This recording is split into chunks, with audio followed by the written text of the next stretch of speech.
All right, let's get to our week 8 hot read and get you out of here. You guys have got to be playing our hot read and look aheads. On Friday, we gave you the Cincinnati Bengals look ahead. The Bengals were -3.5 against the Jets. It is now -9.5.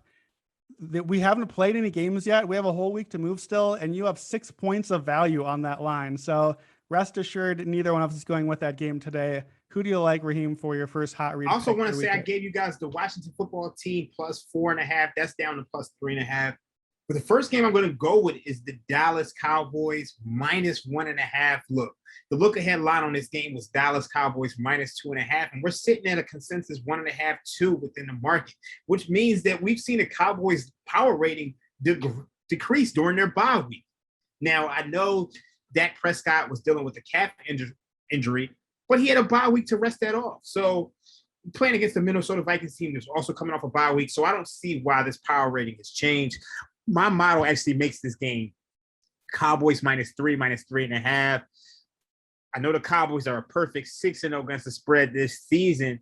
And given that this is an efficient betting market, I expect to see some correction throughout the market. So they were a team that I was initially looking to fade as they come from this 6-0 stretch, but this isn't the spot to do it. These two teams are in completely different classes. This Cowboys team is first in scoring offense, scoring 34.2 points per game. They're second in success rate, fifth in EPA per play. Nobody's been able to slow down this Cowboys offense, and I don't see that stopping against this Vikings team, which is 28th in defensive rushing efficiency. And given the two-back combination of Ezekiel Elliott and Tony Pollard, I don't see them stopping them. The Vikings are giving up 4.8 yards per carry. That's fifth worst among all NFL teams.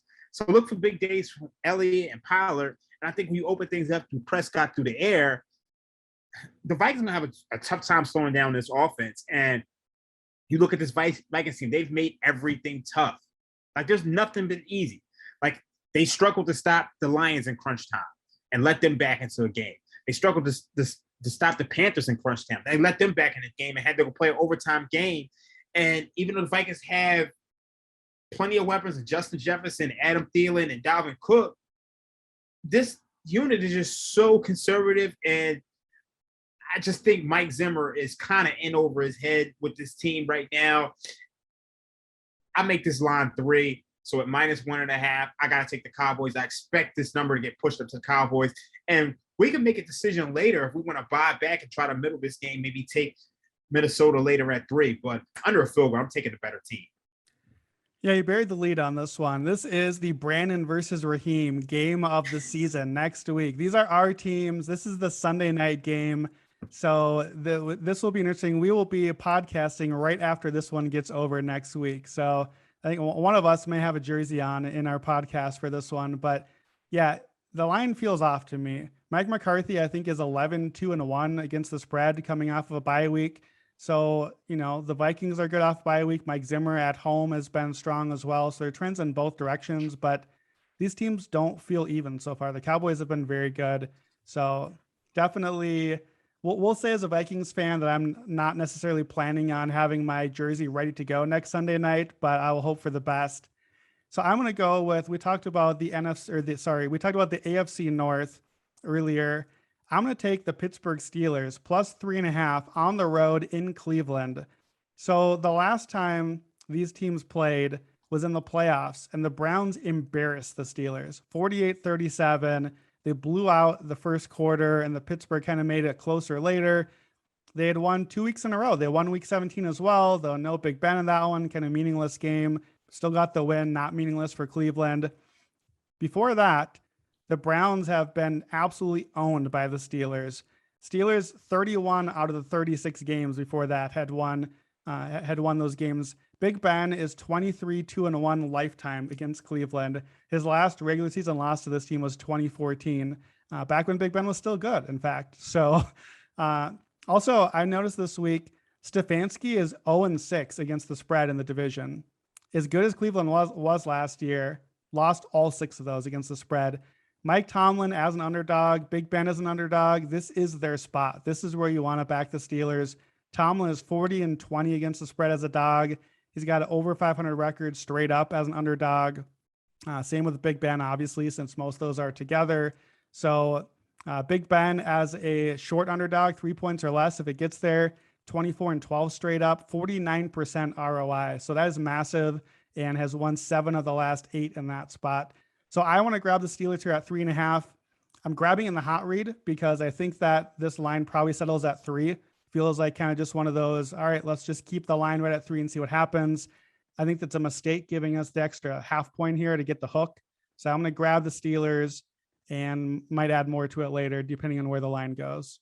Yeah, I really like that, and I think it's a perfect spot to actually catch the Browns with them dealing with so many injuries. So I like that. Yeah, that's the thing too. Is like with all the Browns injuries, it's not like we're suddenly going to get to this week and be like, oh hey, everyone's healthy again, we're ready to go. Like if anything, the line moves toward Pittsburgh because we start to get some injury news of guys who are out. So that's why I want to grab this one early too. Okay. All right, what's your other pick? My second one, I'm going with the Washington football team again. Look, they took some really sharp money within the market this week. They were plus 10. They got bet down to -7. And when you actually looked at this game, it was probably one of the most misleading box scores you'll ever see. The Washington football team outgained the Packers by 130 yards, outgained them in yards per play. But they really struggled because they were 0 for 4 in the red zone. And they had drives to the Packers 24, 27, 1, 3, 12, and 27. They had 3 combined points out of those. Like, that doesn't happen. And I just think this Denver Broncos team is in a world of trouble. They've been dealing with injuries. I mean, outside of their first few games where they basically played the Giants, the Jaguars, they haven't done anything. They haven't impressed me. Like, who is this Broncos team to be laying 3.5 points? I gave it to you at plus 4.5 on Friday. It's down 3.5. You giving me that hook, it's extremely valuable. Washington football team had 3 fourth down failures this week. I don't see that happening against this Broncos team that got carved up by Case Keenum. They got carved up by David Carr.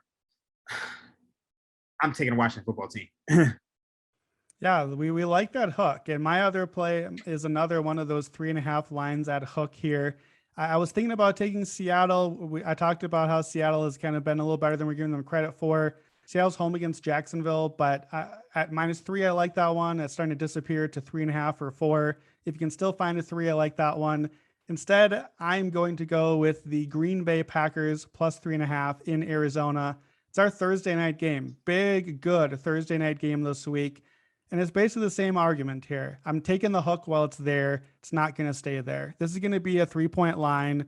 We're going to just see what happens on this game. Aaron Rodgers, we're giving a chance to Aaron Rodgers. As an underdog, Aaron Rodgers is 8-11 straight up when he's an underdog of 3.5 or more points. And he's won the last 5 times in that spot. We already had one earlier this season against the 49ers. The other thing I saw too, looking this up, Rodgers has never, ever been an underdog more than 7.5 points, which is pretty remarkable. I mean, it just shows how great that he's been. So, yeah, both of these teams are teams we've talked about wanting to fade a little bit. I don't have a huge amount of faith in the Packers, but I don't have a huge amount of faith still in the Cardinals. They're winning me over, certainly a little bit more each week. Green Bay's run defense is the weak spot. And so I don't think that the Cardinals can necessarily hurt them in a huge way there. I just like the Packers to hang around. This feels like a field goal game. It feels like a who has the ball late and who has the ball last, who makes the field goal at the end of the game. So I have to like the 3.5 here. Plus 160 money line. I might look at that as well. I'm guessing both of those come down a little bit.